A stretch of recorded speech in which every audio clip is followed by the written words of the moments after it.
resumen todos los 7 trastornos hídricos inmunológicos. Ustedes miran que está el edema, está la congestión, está la hemorragia, está la trombosis, está la embolia, está el infarto y está el shock. Esos son los 7 trastornos hídricos hemodinámicos. Probablemente hubo correlato de algún tema. ¿Cuál fue el tema del correlato? ¿Cuál? Bueno, pero esa era de la semana pasada. De pronto esta semana o está pendiente un correlato, creo que es de sepsis, shock. Y no sé si en la práctica por la mañana vieron el macro de la mañana o congestión pasiva crónica, ¿qué más? ¿Edema no vieron?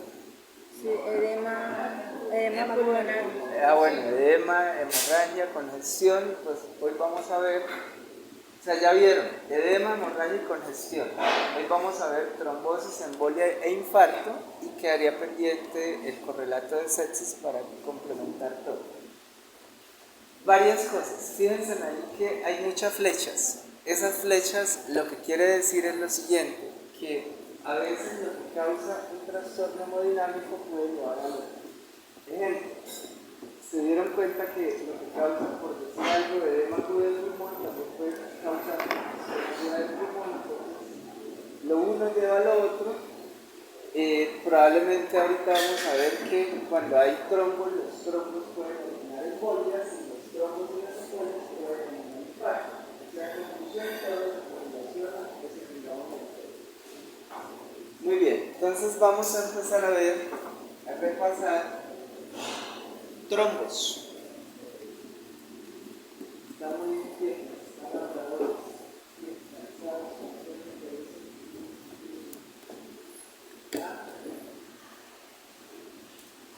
Bueno, entonces fíjense ustedes que ahí está la definición de trombos. Dice cuando se activa de manera inadecuada los mecanismos de la coagulación, aún en ausencia de lesión endotelial, se da la trombosis. ¿Qué quiere decir eso? Que cuando se lesiona la pared del vaso, hay que solucionarlo. ¿Cómo se soluciona? Con la formación de un trombo y como que no es nada que espera que ocurra. Pero hay ocasiones en que se forman trombos sin que haya una lesión o una ruptura como tal del vaso. Entonces, cuando se forman esos trombos de manera incorrecta, es lo que se denomina trombosis como enfermedad. Entonces, eso es lo que vamos a abordar ahora. Para entender los trombos debemos partir de dos cosas grandes. Primero, ¿dónde se pueden originar los trombos? Entonces, en las paredes de los vasos, ¿cierto? Arterias, venas o en cámaras cardíacas. O sea, en todo el sistema cardiovascular pueden haber trombos. Pero para efectos prácticos, los trombos vamos a decir que hay de dos tipos. Trombos venosos y trombos arteriales. ¿Sí? Para entenderlos. Para entender esos trombos venosos y arteriales hay que entender ese triángulo que está ahí, que ¿alguien sabe cómo se llama eso? La tríada de Virchow. La tríada de Virchow. Y es una tríada, ¿por qué? Porque tiene 3 esquinas, es un triángulo. Muy bien, entonces, si partimos de lo siguiente, y esto es súper importante y es quizás una de las conclusiones más grandes para entender los trombos. Hay venosos y hay arteriales, pero la mayoría de las veces, cuando uno dice trombos, son venosos. O sea, eso ya es un punto importante de partida. O sea, los trombos en las arterias son rarísimos. Lo más frecuente es que se dé a nivel venoso. ¿Sí? Entonces, vamos a explicar esa tríada de Virchow en base a los trombos venosos y arteriales. Empecemos con los venosos. Entonces, cojamos esta esquina. Anormalidades del flujo sanguíneo. ¿A qué se refiere eso? Imaginémonos que estamos en una microcápsula dentro de la luz de un vaso. Las paredes de los vasos deben ser completamente lisas. Debe ser como una pista de hielo, completamente lisa. ¿Para qué? Para que se mantenga el flujo laminar. ¿Qué quiere decir eso? Que las células y las plaquetas dentro de la luz del vaso van por todo el centro de la luz del vaso. Y esto se garantiza cuando hay flujo laminar y cuando la pared del vaso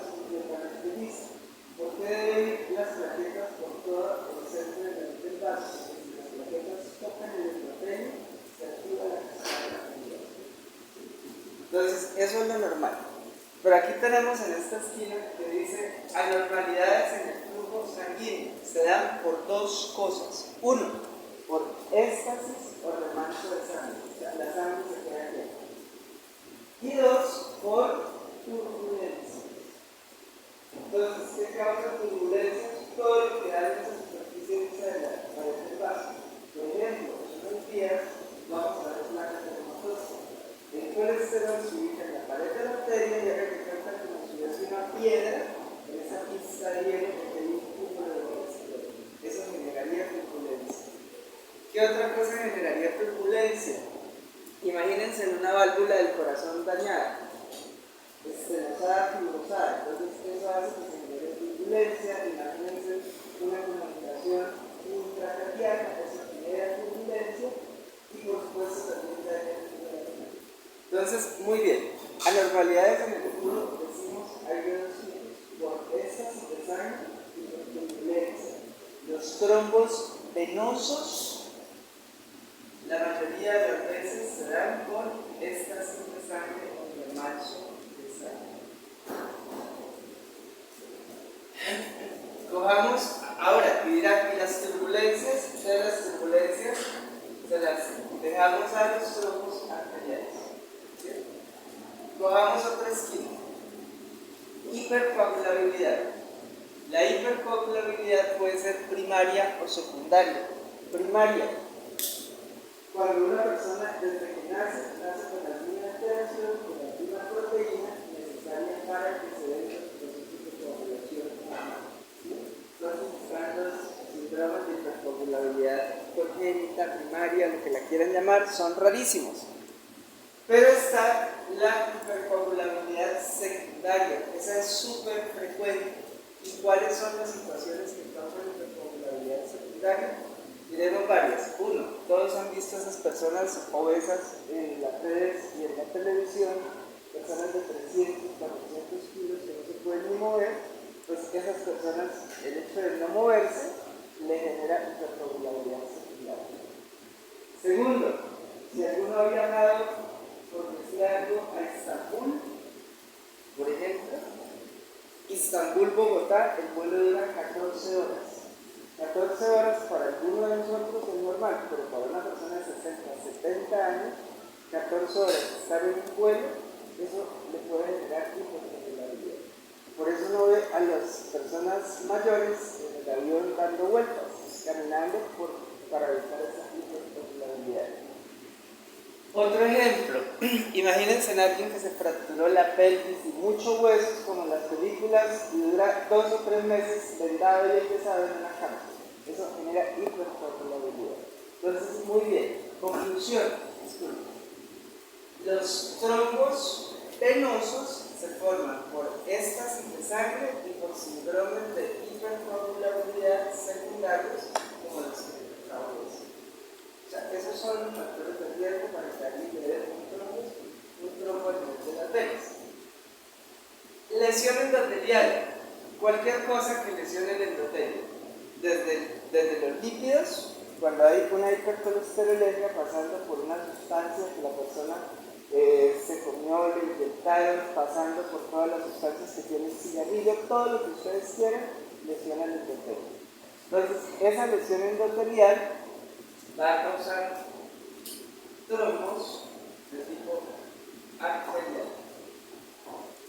Entonces, quedó explicada la idea de hecho, tiene 3 esquinas y para hablar de los trombos más importantes, que son los venosos, son producidos por 1. Anormalidades en el flujo de sangre tipo éxtasis de sangre o remanso de sangre y 2. Síndrome de hipercoagulabilidad secundaria. Trombos arteriales, que son menos frecuentes, se dan por turbulencias y por lesión endotelial. Entonces quedó explicada la idea de hecho. Muy bien, entonces para entender los trombos, decíamos hace un momento, hay un tipo venoso, un tipo arterial, sabemos que los más frecuentes son los de tipo venoso, por eso ahí están en rojo. Entonces, los trombos venosos son los más frecuentes comparados con los arteriales. Los trombos venosos son producidos por éxtasis de sangre, ahí agreguenle el síndrome de hipercoagulabilidad secundaria. Los trombos arteriales son menos frecuentes, son causados por lesión endotelial y turbulencia. Importantísimo, los trombos venosos o los trombos se clasifican de acuerdo al color. Cuando son rojos, son trombos venosos; cuando son blancos o pálidos, son trombos arteriales. Esa también es una cosa importante, y acá lo tenemos: arterial pálido, venosos rojos. Ahora presten atención a lo siguiente.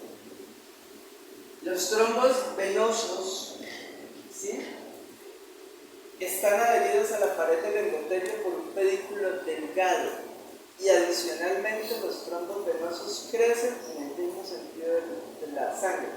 O sea que si el flujo de sangre va hacia allá, él crece hacia allá.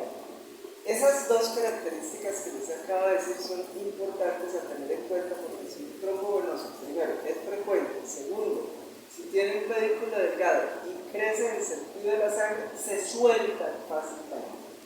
Y si un trombo se suelta fácilmente, aplicamos el segundo concepto que vamos a ver en un momento, eso se llama embolia. Entonces ya empezamos a sacar conclusiones. La mayoría de las embolias se forman a partir de trombos venosos que se sueltan. ¿Listo? En cambio, los trombos arteriales tienen un pedículo muy grueso y crecen en sentido contrario a la irrigación. Esto hace que suceda lo contrario a los venosos. Los trombos arteriales usualmente no se sueltan, usualmente no causan embolias, y cuando no se sueltan esos trombos arteriales decimos que son oclusivos. Conclusión: los trombos venosos usualmente se sueltan y forman embolias. Los trombos arteriales se quedan ahí y ocluyen y no forman embolias. ¿Listo? Esto de las líneas de sangre, pues lo menciona el texto, pero pues yo nunca los he visto. Dice: los trombos venosos no tienen líneas de sangre, los arteriales sí tienen líneas de sangre. ¿Qué son las líneas de sangre? Una imagen en mosaico que uno ve un área blanca y un área roja. El área blanca dada por plaquetas y fibrina, el área roja dada por hematías. Entonces uno dice: esas líneas de sangre se encuentran en los trombos arteriales, pero no en los trombos venosos. Entonces vamos concluyendo ya cosas de los trombos más importantes. Uno, que los trombos más frecuentes son los venosos. Dos, que el mecanismo patogénico de los trombos venosos está dado por remanso de sangre y por turbulencia, por síndrome de hipercoagulabilidad secundaria. Tres, que los trombos venosos usualmente se sueltan y forman embolias. Entonces se cumple lo que les decía al principio, que las flechas que uno lleva al otro. O sea, un trombo venoso facilita lleva a la formación de un embolio. Y más adelante vamos a ver, cuando hagamos infarto, que la causa más frecuente del infarto son embolias extremas. El síndrome termina llevando al otro. Aquí tenemos una imagen, miren. Este es un trombo venoso, este es un trombo arterial, para recordarles que los trombos venosos son rojos y los trombos arteriales son pálidos. ¿Listo? Bueno. ¿Dónde se localizan los trombos? Empecemos con los más importantes. ¿Cuáles son los trombos más importantes? Por favor, a ver, vamos a cambiar la actitud de muchos de ustedes. El que no quiere estar se puede, no voy a hacer eso. Pero no quiero aquí caras de aburrimiento largas, porque pues yo no los estoy obligando a ustedes. Ustedes están acá porque ustedes no quieren. Entonces, que no tenga actitud, tenga pereza, sino vale, para mí está acá. Y el que quiera estar y aprender medicina, porque esto no es para esto no es para parcial en 15 días, usted medicina. Pero cambien esa actitud, por favor. Yo entiendo que está haciendo calor, entiendo que está lleno, un poco más, pero cambien la actitud. Porque las consecuencias las van a ver en unos días cuando llegue el paciente. Y a veces es irónico, se preguntan tan raro, ¿por qué no normales? Porque todos no vienen a clase algunos, otros vienen a hacer bulto, por todo eso que toman. No son todos incluso, pero si hay algunos que están por allá en otro planeta. Bueno, los trombos más importantes decíamos son los venosos. Entonces, ¿dónde se localizan o se originan los trombos venosos? Subrayo y le está subrayado. El 95, mira cómo podemos generalizar. Trombos, dijimos, siempre que uno quiere hacer trombos, piensan venosos, porque los arteriales son raros. Y esos venosos, ¿dónde se originan? Ahí en lo que está subrayado.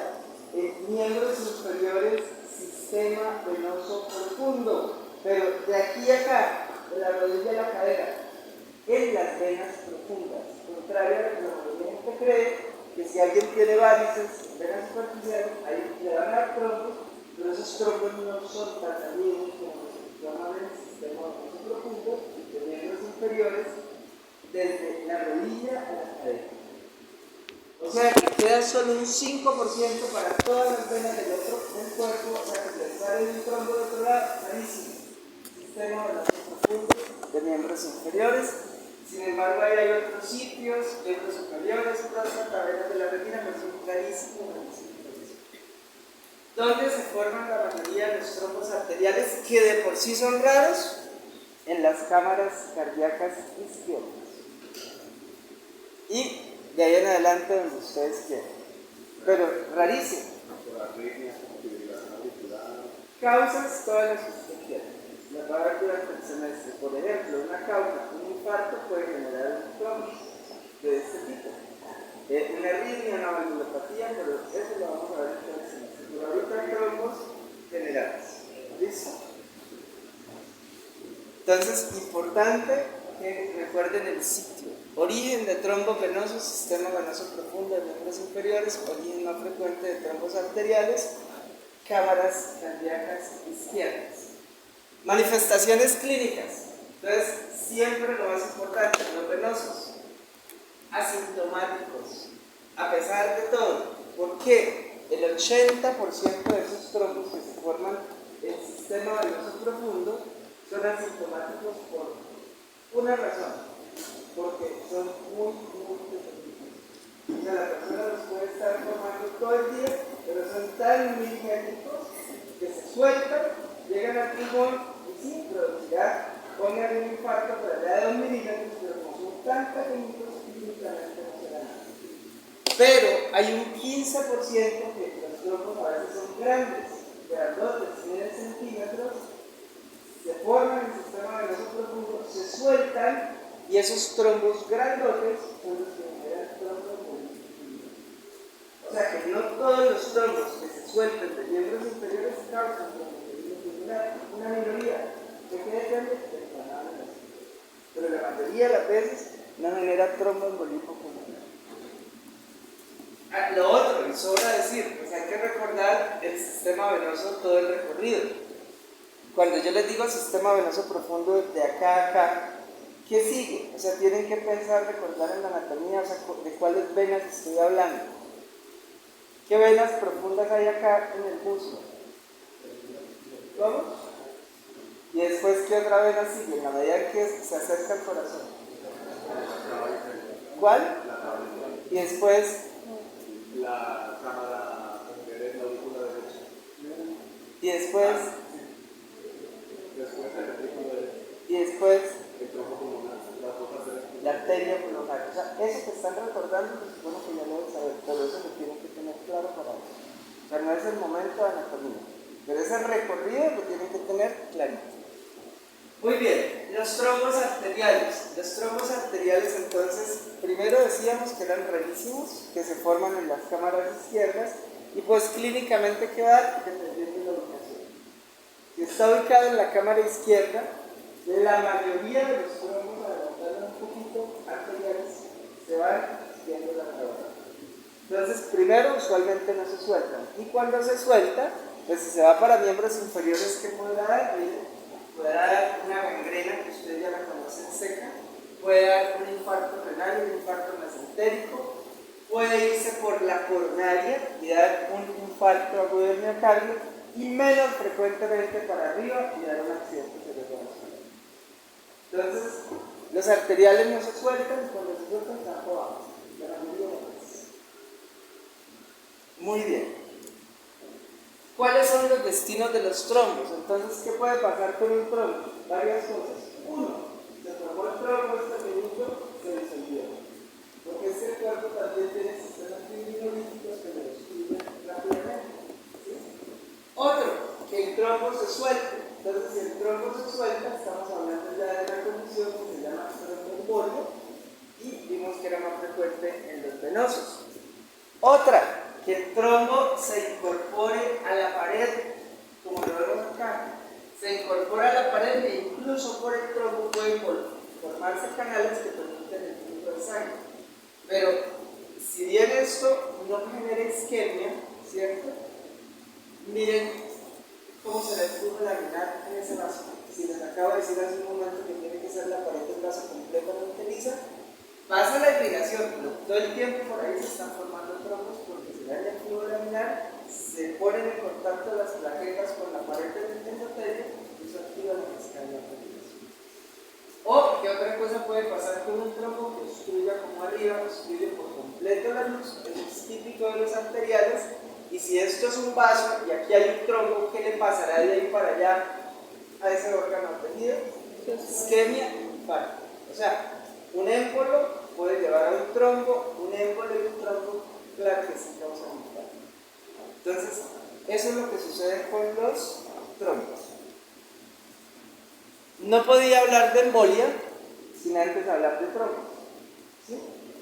Entonces, ¿qué es embolia?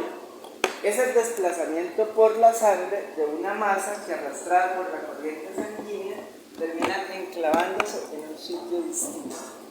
Y embolia puede ser todo esto. Esos son algunos ejemplos. Pero mire que está en rojo los trombos. O sea, la causa más frecuente de embolia son los trombos. Y es cuando habla de tromboembolias. Y si está hablando de trombos, está pensando seguramente en trombos venosos, porque son los más frecuentes, ¿cierto? Pero también puede ir por la luz de un vaso tejido adiposo, cuando hay una fractura. También puede ir por la luz del vaso aire. Puede ir fragmentos de hueso, de médula ósea, cuando hay fracturas. Pueden ir tumores, que van a aprender el viernes. Recuerden que el viernes la clase es de neoplasias, es conmigo. Pueden ir cuerpos extraños, una aguja, lo que ustedes quieran, o líquido amniótico. Durante el parto, por los vasos linfáticos y sanguíneos, se puede ir líquido amniótico y llega al pulmón y esto produce, de hecho, un cuadro muy grave. O sea, conclusión, embolias pueden ser de muchos tipos, pero la mayoría de las embolias son por trombos.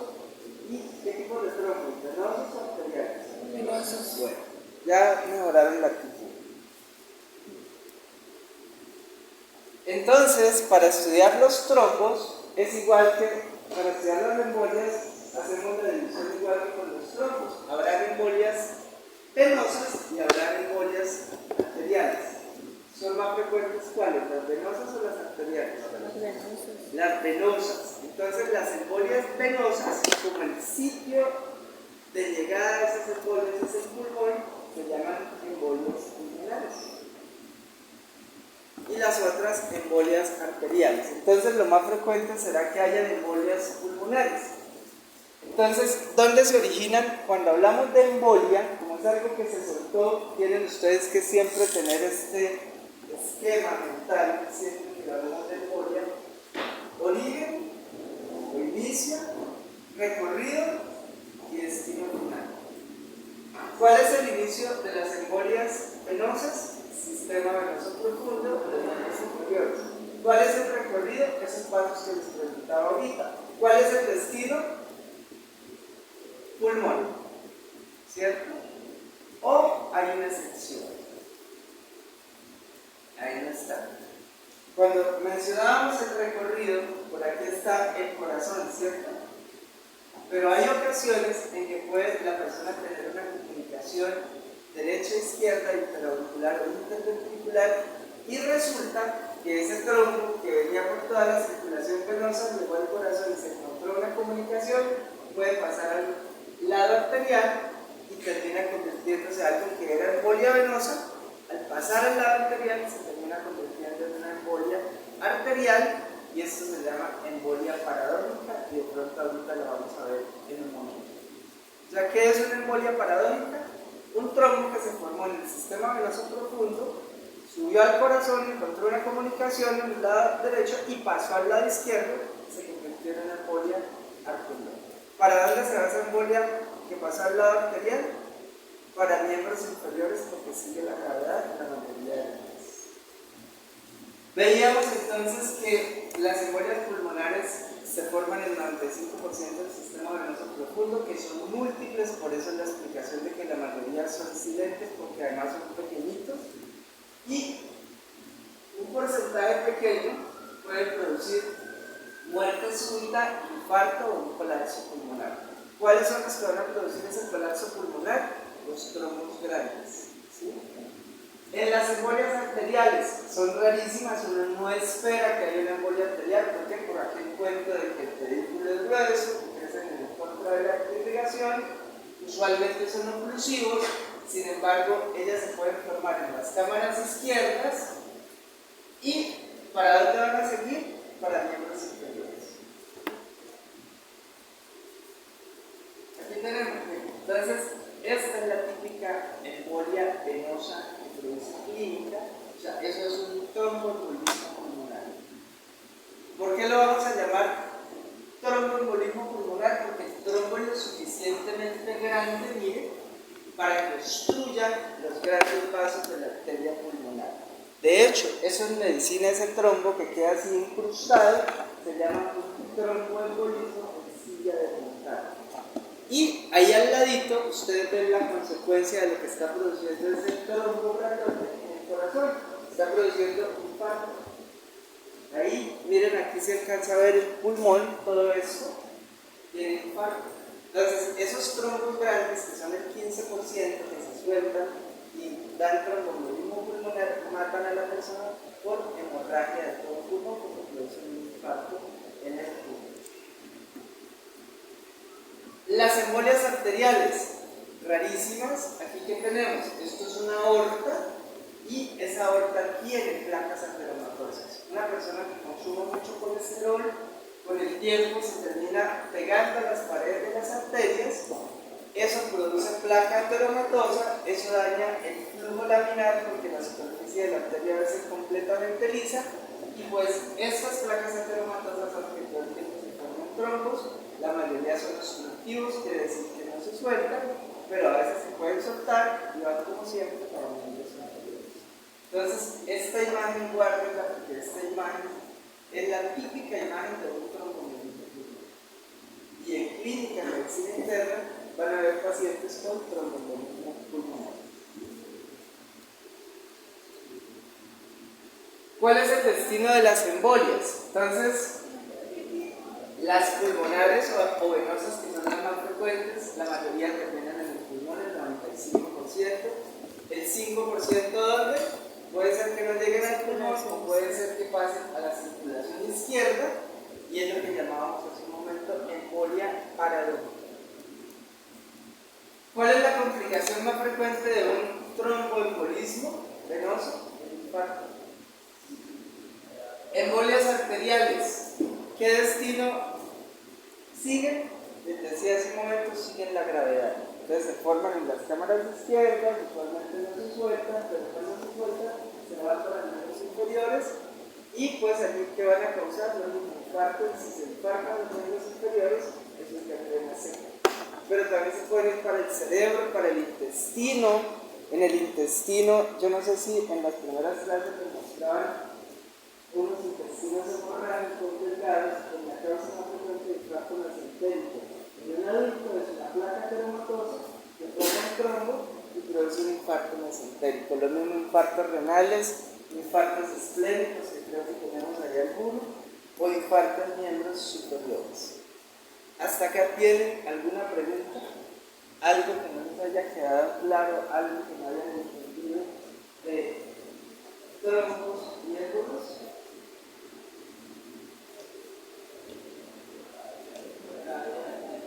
¿Todo claro? Además ya tuvieron la clase de esto, ¿cierto? Esto fue repetición. Pasemos a la segunda parte. Infarto.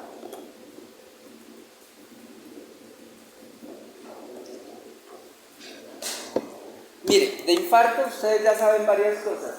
Uno, por allá en la primera clase se me dieron les habló Ernesto de necrosis coagulativa. Pues necrosis coagulativa es un tema que lo tienen que tener presente, ¿cierto? Y de hecho hecho, se aprendieron los hallazgos macroscópicos, microscópicos, y decían la necrosis coagulativa se ve con cariolisis, se ve con aumento de la eosinofilia del citoplasma, se preserva la estructura. O sea, esas cositas de lesión celular, de necrosis, las vamos a utilizar acá. Y pues el infarto se define como una necrosis isquémica debido a la interrupción arterial o venoso causada la mayoría de las veces por un trombo o por una embolia. O sea, la causa más frecuente en medicina de infartos son trombos y embolias, teniendo en cuenta que hay otras causas menos frecuentes. Por ejemplo, si alguien siempre ruptura de la pared de un vaso, pues habrá infarto en ese órgano, pero eso no es lo más frecuente. La mayoría de los infartos son por embolias o por trombos. De hecho, ¿cuál es el típico ejemplo de infarto en medicina? Infarto agudo del miocardio. ¿Qué lo produce? El 95% de los infartos agudos del miocardio, una placa ateromatosa que forma un trombo. O sea, se cumple, es cierto. Bueno.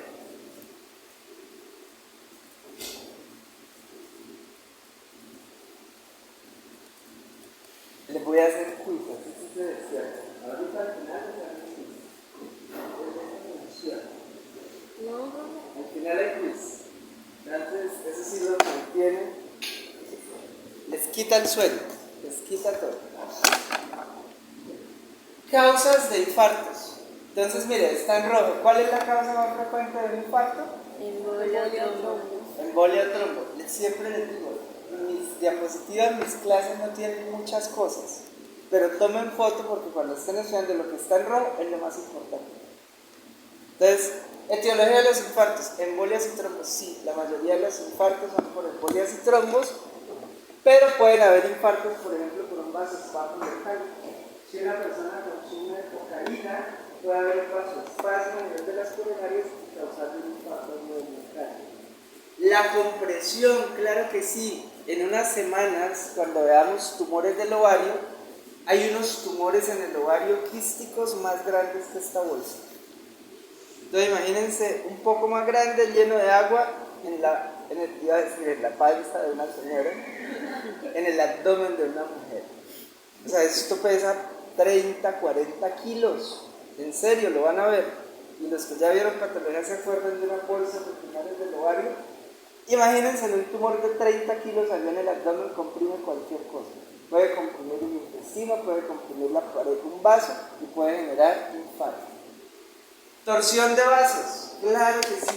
En adolescentes y niños, casi que puedo decir que todas las semanas aquí al hospital universitario lleva un testículo de un adolescente niño con infarto testículo. Es frecuentísimo porque se rotan. Los ovarios en las mujeres también se rotan y sobre todo cuando tienen tumores y puede haber infarto. Ruptura de vasos también y muchas otras cosas. A veces, por ejemplo, el intestino se mete dentro del mismo intestino, eso es una infección, a veces rota un cólculo, todo eso puede ser. O sea, muchas cosas causan infarto, pero la causa más frecuente de infarto son trombos y embolismos.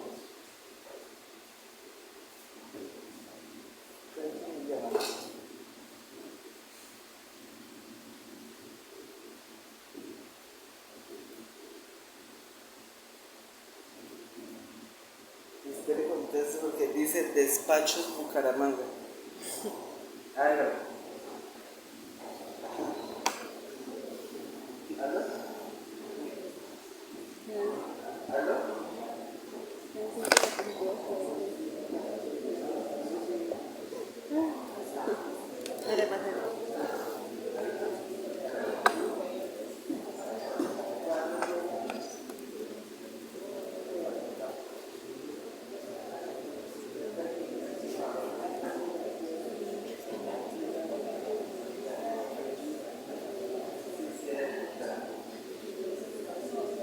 Bueno,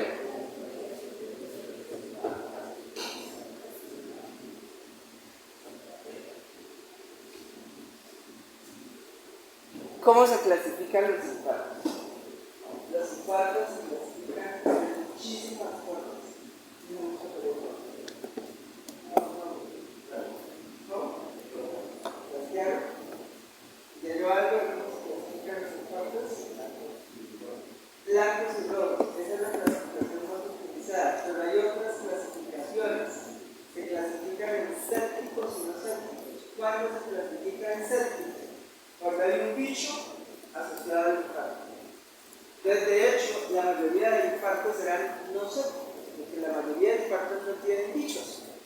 Algunos pueden tener bichos, por ejemplo, en unos días vamos a ver endocarditis infecciosa, en las válvulas del corazón van a haber vegetaciones con bacterias, entonces si esa vegetación en la válvula mitral o aórtica se suelta, ya aprendieron hoy el concepto de embolia. Esa vegetación se soltó, es una embolia, ¿cierto? Pero es una embolia séptica, ¿por qué? Porque va con bacterias, entonces esa embolia séptica a donde llegue, además de que obstruye y causa infarto, lleva el bicho y ya produce una infección. Entonces, hay infartos sépticos que son menos frecuentes y los más frecuentes son los no sépticos, o sea, los que no tienen bichos. Y dentro de los no sépticos, la clasificación más utilizada son blancos, hemorrágicos, blancos o anémicos es lo mismo, rojos o hemorrágicos es lo mismo. ¿Listo? Bien, aquí tenemos dos infartos. Miren, hemorrágico y pálido. Y este es un séptico. Pero trabajemos pálido y hemorrágico. Bueno, acá lo tenemos. Aquí sí no podemos decir cuáles son los más frecuentes, ¿no? Depende. Entonces, miren, los infartos pálidos, ¿por qué se van a dar? Cuando se ocluye una arteria. O sea que si se ocluye una vena, será un infarto hemorrágico. Los infartos pálidos se dan en tejidos sólidos, ejemplo, hígado, vaso, riñón, un órgano no sólido, el pulmón, el intestino, no es sólido. Y cuando tienen irrigación única, entonces aquí vuelve y juega la anatomía. Usted, mejor dicho, si en segundo me encantaría ir a primero, segundo y tercero cuando están por allá, oiga, aprendan porque la van a necesitar. Voy a preguntarle a alguien, a ver, su nombre. Isabela, dígame 3 órganos que tengan irrigación doble. 2, porque estábamos hablando de única, yo le ayudo con las únicas. El riñón tiene irrigación única. El testículo tiene irrigación única. Entonces dígame usted 2 órganos con irrigación doble. El intestino, bien, pero ¿cuáles son las 2 irrigaciones del intestino? Porque a veces te dicen que cuando se les indaga, ahí queda. Santiago es un nombre de Juan. Juan. Y me acuerdo de algunos. Miren, por ejemplo, Brian, ¿cierto? Brian, ¿cómo? ¿Daniel? Pero qué ¿no hay un Brian?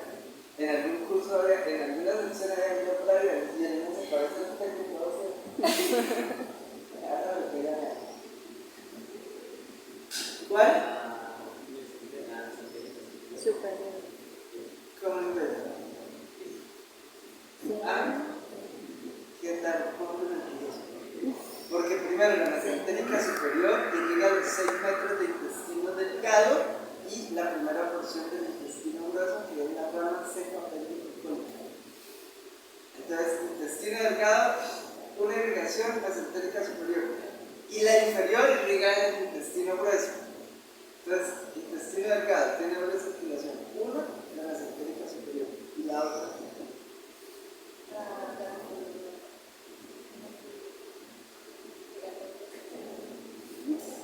Yo les digo, aprenda. Otro órgano. Pulmón. Pulmón. Las 2 irrigaciones del pulmón. Porque repiten, pero ¿cuáles son?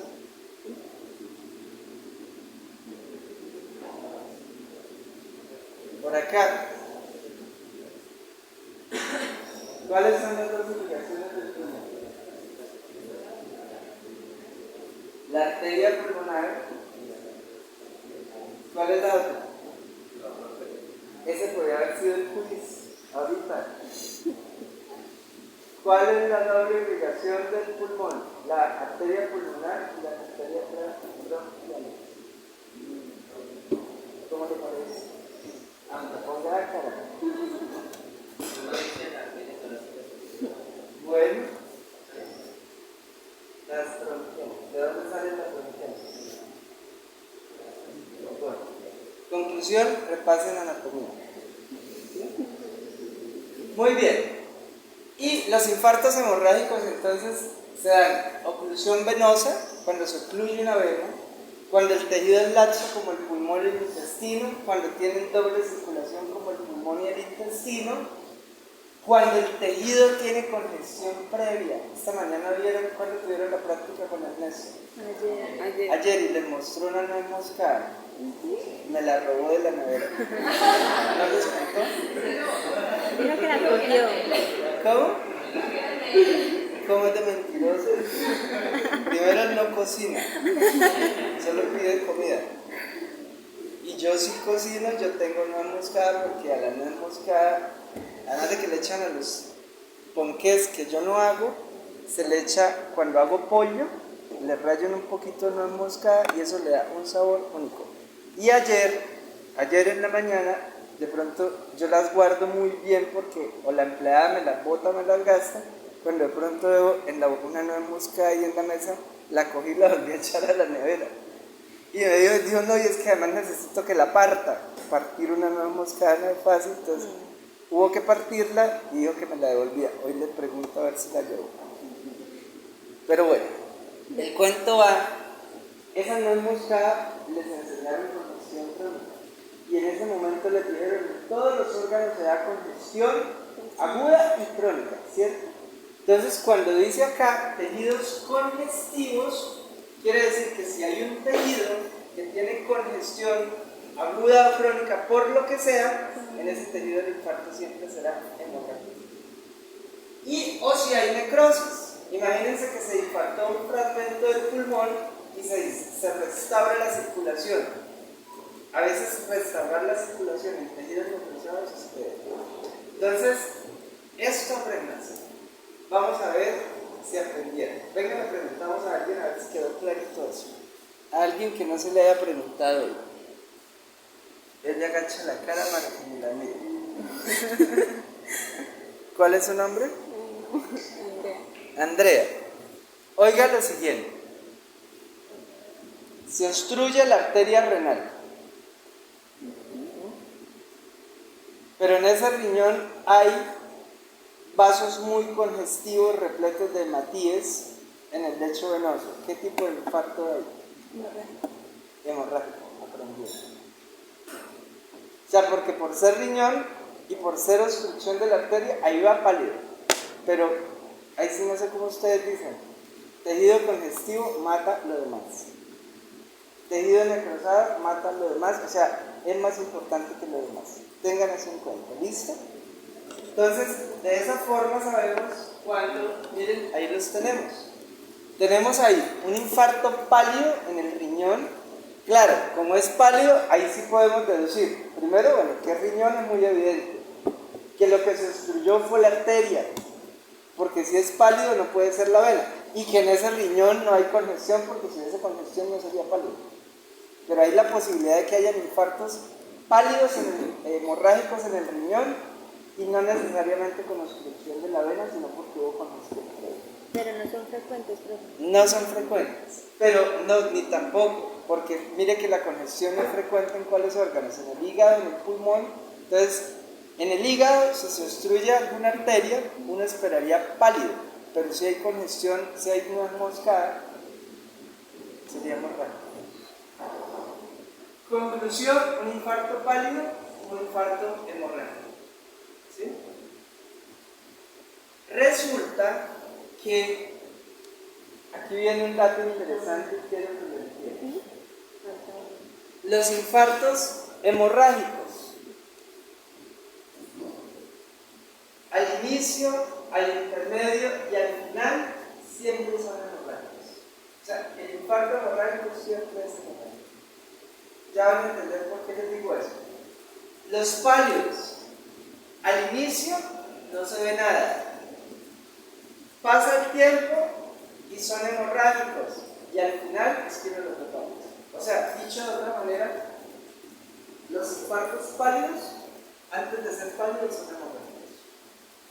Les llevo a un ejemplo, el corazón. Si hay un infarto del miocardio y la persona no muere y uno pudiera ver ese corazón infartado, los primeros minutos u horas no se ve el infarto. A las 6 o 12 horas del el infarto, si la persona sigue viva, se empieza a ver un área de hemorragia. Y a los 2 o 3 días se ve un área blanca. Tengan en cuenta eso que les acabo de decir. Los infartos hemorrágicos siempre son hemorrágicos, los infartos pálidos al inicio son hemorrágicos. ¿Listo? Y aquí tenemos la imagen, miren. Allá tenemos un infarto renal, hemorragia, luego está pálido, y luego ¿qué pasa si la persona no se muere? Pues acunen lo que ya aprendieron. Si hay un área, ¿qué es el infarto? Necrosis coagulativa, ¿cierto? O necrosis isquémica. Si la persona no muere y hay un tejido necrosado, ¿quién llega a resolver esa área necrosada? La inflamación. Los macrófagos llegan a fagocitar, se comen todas las células necrosadas o infartadas, queda un hueco. Ese hueco, ¿con qué se repara? Con fibrosis. Entonces, cuando se soluciona un infarto, o mejor dicho, un infarto antiguo, se ve como una cicatriz fibrosa. O sea, esto es un riñón que podríamos haber utilizado hace unos días cuando estábamos hablando de inflamación, porque hay también una cicatriz fibrosa. O sea, esa es la secuencia del infarto pálido. Primero hemorragia, después pálido. Cuando está ya pálido, estamos hablando en tiempo de 2 días. Y si uno hiciera un corte, ¿qué vería? El típico de la necrosis coagulativa. Gangliosisis, aumento de la sinofilia del citoplasma y se preserva la célula.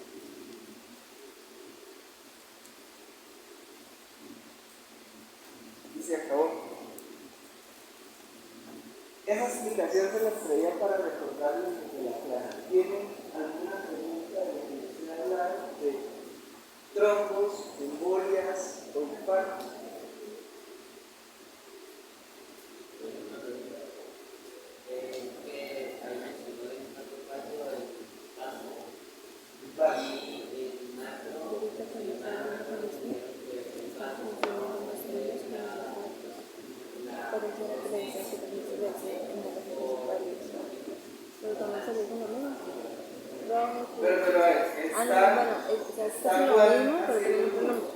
Vuelvo a empezar y duro para que la vean en el porque a mí me confundió, pero vuelvo a empezar. Porque decía que O sea, el macro, ¿quién? ¿Quién? Ernesto demostró un vaso y que dio que había un sitio común para que endocarditis infecciosa en las vegetaciones no vegetales.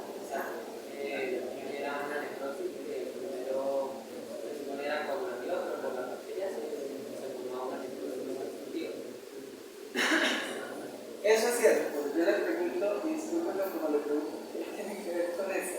Yo le explico, pero quiero ponerme en contexto. Bueno, yo le ayudo. Sí tiene que ver mucho. Primero, hace un momento ya les decía, incluso les puse el ejemplo, les decía hay infartos sépticos y no sépticos. Entonces, primero, para que dé un infarto séptico, ¿qué tiene que haber? Un bicho. En este caso, endocarditis infecciosa. Endocarditis infecciosa en las válvulas, el cúmulo de bacterias y microbios se llama vegetación.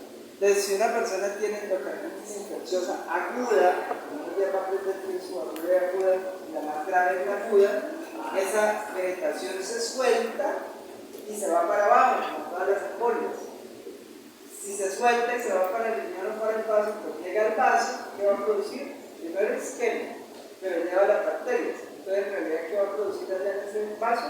Infartos sépticos, abscesos, sí tiene que ver con eso, pero con esto.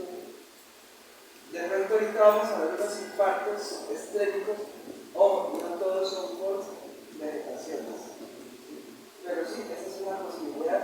La conclusión, en el vaso pueden haber infartos sépticos en el contexto de una endocarditis infecciosa, y es usual cuando uno hace autopsias y quiere saber si la persona tuvo endocarditis infecciosa, va a mirar el vaso y el vaso está todo licuado, se llama jalea de Gaucher, la jalea de mora, y eso es un indicio de que hay una sepsis por una endocarditis infecciosa.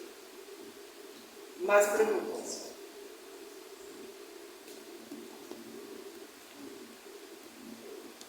Entonces, si no hay preguntas, se van a poner los guantes y vamos a ir a mirar las muestras y de pronto ahí vuelven a salir más preguntas.